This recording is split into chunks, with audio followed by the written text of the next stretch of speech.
তোমার উম্মতরা জাহান্নামের বয়ান শুনে, কবর আযাবের বয়ান শুনে জাহান্নামের ভয়ে বিড়ায় বিড়ায় ফুবায় ফুবায় কাঁদছে। এই কান্দিনা বন্দা বন্দি চোখের পানি আমার কুদরতি হাত দিয়া মুছিয়া মুছিয়া জমা করিয়া রাখছি। দুনিয়ার বাড়ি ঘোড়া গুণ লাগলে যেমন পানি ছাড়া নিবানো যায় না, আমার আপনার গুনার কারণে তো জাহান্নামের আগুন জ্বলছে। চোখের পানি ছাড়া ঠান্ডা হবে না। হে বাজান, আমার আপনার চোখের পানি আসে না, আমার আপনার দিলটা যেন পাথর হচ্ছে বড় শক্ত হয়ে গেছে। বাবা, যাদের নামাজ কাজা নাই, এমনকি তকবীর উলাহ ছোটে নাই, এমন বুজুর্গদের জীবনী তালাশ করলে দেখা যায় আমার মাওলার ভয়ে কত কান্দন তারা কাঁদতেন। চরমনার মরহুম দাদা হুজুর রহমাতুল্লাহের ঘটনা শুনছি। বাড়ি যাইয়া সফর করে বাড়ি যাইয়া ছেলে মেয়েদের নিয়ে কে দোস্তরে খানা খাইতেন। একদিন আল্লাহর কুতুব জোহরের পরে খানার জন্য বসছে, খানা আসতে দেরি হইতে আছে। হুজুর বলল, বাবারা তোমরা বসো, দেখি তোমার আম্মা জান দেরি করে কেন? হুজুর হাঁটতে হাঁটতে পাক করে দরজার সামনে যায়, দেখে হুজুরের বিবি চুলার আগুনের দিকে ছায়া ছায়া কান্দে। হুজুর বলে, বিবি আপনি কান্দেন কেন? লাকড়ি চুলা পাক করতে কষ্ট, এই জন্য কান্দেন নাকি? হুজুরের বিবি বলছে, হুজুর আমি এই জন্য কান্দি না। তাহলে কান্দেন কেন? কান্দি আগুনের দিকে তাকাইয়া। দুনিয়ার আগুন সামান্য আগুন, এ দুনিয়ার আগুনের যে 70 গুণ বেশি তাদের জাহান্নামের আগুন। এই জাহান্নামের আগুনের তুলনায় একেবারে নগণ্য আগুন দুনিয়ার আগুন। এই দুনিয়ার শুধু সামান্য আগুন, এত শক্ত লাকড়ি পরাগ মাসের ঘোড়া ঢুকাইছি, এক মাথা দিয়ে আগুন ধরছে, আরেক মাথা দিয়ে ফুসফুস করে ধোঁয়া আসতে আছে। আমি চিন্তার মধ্যে চিন্তা করিয়া দেখছি, এই সামান্য আগুন যদি এত শক্ত লাকড়ি কেমন ভাবে জ্বালে ছাই করিয়া ফেলাইতে পারে। আমি যে কবরে রওনা করছি, আল্লাহু আকবার, আমি যে কবরে রওনা করছি, আমার গুনার কারণে যদি আমার কবরে জাহান্নামের আগুন ভাইরা যা, আমি জাহান্নামের আগুন কেমনে সহ্য করব? ওই জাহান্নামের কথা চিন্তা করে কান্দি। জাহান্নামের আগুনের একটা সেকেন্ডের আগুন সহ্য করতে পারবো না।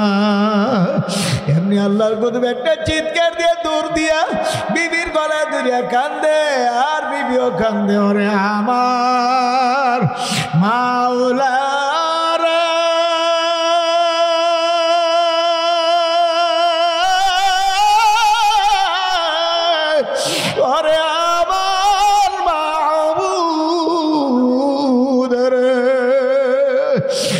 যদি মাফ না করো, এ আগুন কেমনে সহ্য করব রে?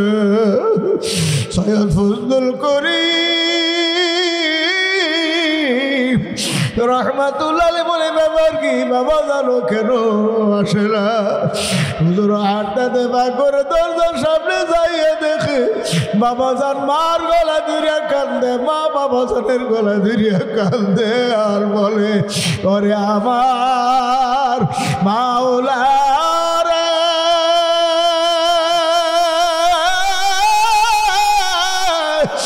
ওরে আমার মাশূক রে, তুমি যদি মাফ না করো, এ আগুন কেমনে সহ্য করব রে? হে বাবারা, ফেরো হাতে ধরিয়া বলিয়া থইয়া যাই, আর নামাজ সারিও না, গুনাহ করিও না। একটা কুবরা গুনার জন্য কমপক্ষে 7000 বছর জাহান্নামের আগুনে জ্বলা লাগবে। এ বাবা ফেরো ফেরো, আর গুনার কাজের কাছেও যায় না। বলতে পারল, হুজুর আমি তো গুনাহ থেকে ফিরতে চাই, কেন যেন পারি না। হুজুর আমার চোখে যেন পানি আসতে চাই না। বাবা নফস এবং শয়তান পিছনে কাজ করতে আছে।